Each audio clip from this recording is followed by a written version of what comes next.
Telangana high court نے عہدیداروں پر شدید برہمی ظاہر کرتے ہوئے انہیں تاریخی عمارتوں کے تحفظ اور ان کی تزئین نو کے معاملے میں جاری مقدمے کے دوران 22 نومبر کو شخصی طور پر حاضر ہونے کی ہدایت دی۔ چیف جسٹس اجل بھویان اور جسٹس سی وی بھاسکر ریڈی پر مشتمل بینچ نے سیکریٹری محکمہ finance, managing director Telangana state travel and tourism, commissioner مجلس بلدیہ عظیم تر حیدرآباد و دیگر کو سمن جاری کرتے ہوئے ہدایت دی ہے کہ وہ 22 نومبر کو صبح 10:30 بجے شخصی طور پر عدالت میں حاضر رہیں۔ درخواست مفاد عامہ جس میں ہل فورٹ پیلس ریڈز ہوٹل کے تحفظ اور اس کی تزئین نو کے سلسلے میں درخواست کی گئی تھی۔ حیدرآباد میں جاری بھارت جوڑو یاترا میں 89 سالہ ایڈمرل رام داس سابق چیف آف نیول اسٹاف نے حصہ لیا۔ کانگریس کے صدر ملکارجن کھڑگے نے ٹویٹ کرتے ہوئے اطلاع دی اور کہا کہ کبھی فوجی رہنے والا ہمیشہ فوجی ہوتا ہے۔ انہوں نے کہا کہ بزرگ فوجی عہدیدار نوجوانوں کو راہ دکھا رہے ہیں کہ وہ مل کر آگے آئیں اور ہندوستان کو جوڑے تاکہ دستور اور جمہوریت کو بچایا جا سکے۔ راہل گاندھی نے بھی ٹویٹ کرتے ہوئے کہا کہ جب بزرگ ہمارا ہاتھ پکڑتے ہیں تو ان کا ناقابل تسخیر جذبہ ہمارے ساتھ ہوتا ہے۔ بھارت جوڑو یاترا صدق دل سے سابق chief of naval staff Ram Das, ان کی اہلیہ للیتا رام داس کا استقبال کرتی ہے۔ تلنگانہ کے ضلع نلگنڈا کے منوگڑ اسمبلی حلقے میں ضمنی انتخاب کی پولنگ کا عمل مکمل ہو گیا۔ شام 5 بجے تک ووٹنگ کا تناسب 77.55% رہا۔ منوگڑ اسمبلی حلقے میں مجموعی طور پر 2,41,855 رائے دہندوں نے اپنے حق رائے دہی سے استفادہ حاصل کیا۔ حلقے میں مجموعی طور پر 298 پولنگ مراکز قائم کیے گئے ہیں، جن میں اربن علاقے میں 35 اور رورل علاقے میں 263 پولنگ مراکز شامل ہیں۔ گزشتہ رات ہوئے ڈرامے کے بعد بنڈی سنجے کو حیدرآباد میں پارٹی دفتر واپس بھیج دیا گیا۔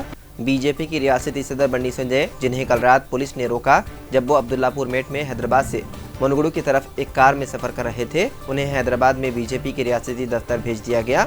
پولیس نے بنڈی سنجے کو کل رات یہ بتاتے ہوئے روک دیا تھا کہ حلقے میں غیر مقامی لوگوں کو جانے کی اجازت نہیں ہے کیونکہ جمعرات کو پولنگ شیڈیول تھی۔ بنڈی سنجے نے انہیں روکے جانے پر پولیس کے خلاف دھرنا دیا، جس کے بعد انہیں عبداللہ پور میٹ پولیس اسٹیشن منتقل کر دیا گیا۔ بعد ازاں جمعرات کی صبح انہیں بی جے پی کی ریاستی پارٹی دفتر واپس بھیج دیا گیا۔ تلنگانہ کے وقار ضلع میں خوفناک سڑک حادثہ پیش آیا جس میں 4 افراد کی ہو گئی موت۔ دھرور منڈل کے کیریلی بیچرام پل پر ایک تیز رفتار لاری ایک آٹو سے ٹکرا گئی۔ 3 افراد موقع پر ہی ہلاک ہو گئے اور دیگر 7 افراد زخمی ہو گئے۔ زخمیوں کو وقار اسپتال منتقل کر دیا گیا اور ان کا علاج جاری ہے۔ دوران علاج ایک شخص کی موت ہو گئی جبکہ مزید 3 کی حالت تشویشناک ہونے پر انہیں بہتر علاج کے لیے حیدرآباد منتقل کر دیا گیا۔ یہ حادثہ اس وقت پیش آیا جب یہ تمام مزدوری کے کام کے لیے وقار جا رہے تھے۔ پولیس نے حادثے کے سبب بننے والی لاری ڈرائیور کو گرفتار کر لیا اور ایک کیس درج کرتے ہوئے تحقیقات میں مصروف ہے۔ گجرات میں الیکشن کی تاریخوں کا کر دیا گیا اعلان۔ گجرات میں الیکشن کی تاریخوں کا اعلان کر دیا گیا۔ 1 اور 5 دسمبر کو 2 مرحلوں میں ووٹنگ ہوگی جبکہ 8 دسمبر کو نتائج کا اعلان کیا جائے گا۔ Chief election commissioner Rajiv Kumar نے گجرات میں انتخابات کا اعلان کرتے ہوئے بتایا ہے کہ انتخابات 2 مرحلوں میں ہوں گے۔ ووٹنگ 1 اور 5 دسمبر کو ہوگی۔ ساتھ ہی ہماچل پردیش انتخابات کے ساتھ ہی 8 دسمبر کو نتائج جاری کیے جائیں گے۔ انہوں نے کہا کہ اس بار گجرات انتخابات میں 4.9 کروڑ ووٹر ہیں۔ پولنگ اسٹیشن کی کل تعداد 51,000 سے زائد ہے جبکہ 3,24,452 نئے ووٹرز اس بار پہلی بار ووٹ ڈالیں گے۔ پولنگ اسٹیشنوں کی کل تعداد 51,782 ہے۔ 2.5 فٹ کے عظیم منصوری کی خواہش پوری، 3 فٹ کی بشرا سے کی شادی، اب حج پر جانے کی ہے تمنا۔ ملک میں اپنی شادی کے حوالے سے شہرت پانے والے 29 سالہ عظیم منصوری کی یہ خواہش بالآخر پوری ہو گئی۔ یاد رہے کہ عظیم منصوری کا نکاح 7 نومبر کو ہونا قرار پایا تھا، لیکن ممکنہ ہجوم سے بچنے کے لیے دونوں خاندانوں کی رضامندی سے قبل از وقت نکاح کر دیا گیا۔ رات گئے عظیم دلہن کے ساتھ کیرانہ پہنچے اور ان کی خوشی کا کوئی ٹھکانہ نہیں تھا۔ نوٹ بندی کے دوران بینک کی قطار میں پیدا ہونے والے خزانچی کا اکھلیش یادو نے کرایا اسکول میں داخلہ۔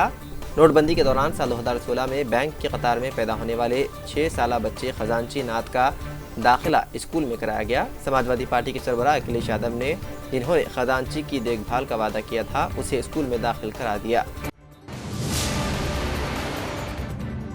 پاکستان کے سابق وزیراعظم عمران خان قاتلانہ حملے میں ہو گئے زخمی۔ گجرانوالہ میں مارچ کے دوران کی گئی فائرنگ۔ پاکستان تحریک انصاف کے لانگ مارچ کے قافلے پر وزیر آباد کے مقام پر فائرنگ کی گئی۔ فائرنگ کا واقعہ عمران خان کے کنٹینر پر پیش آیا۔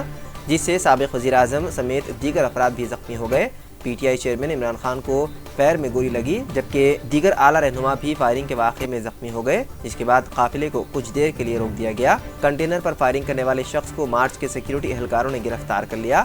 عمران خان کے کنٹینر پر فائرنگ کے واقعے کی وزیر اعظم اور صدر مملکت سمیت حکومتی وزراء اور اہم سیاسی شخصیات کے علاوہ سماجی افراد اور شوبز شخصیات نے بھی مذمت کی۔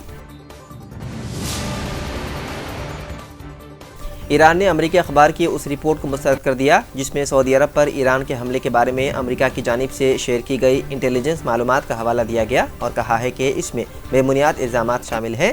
ایرانی وزارت خارجہ کے ترجمان ناصر کنعانی نے چہارشنبے کے روز کہا کہ بعض مغربی اور صہیونی جماعتوں کی جانب سے اس طرح کی متعصبانہ خبروں کی اشاعت کا مقصد ایران کے خلاف منفی ماحول پیدا کرنا اور خطے کے ممالک کے ساتھ موجودہ مثبت رجحانات کو ختم کرنا ہے۔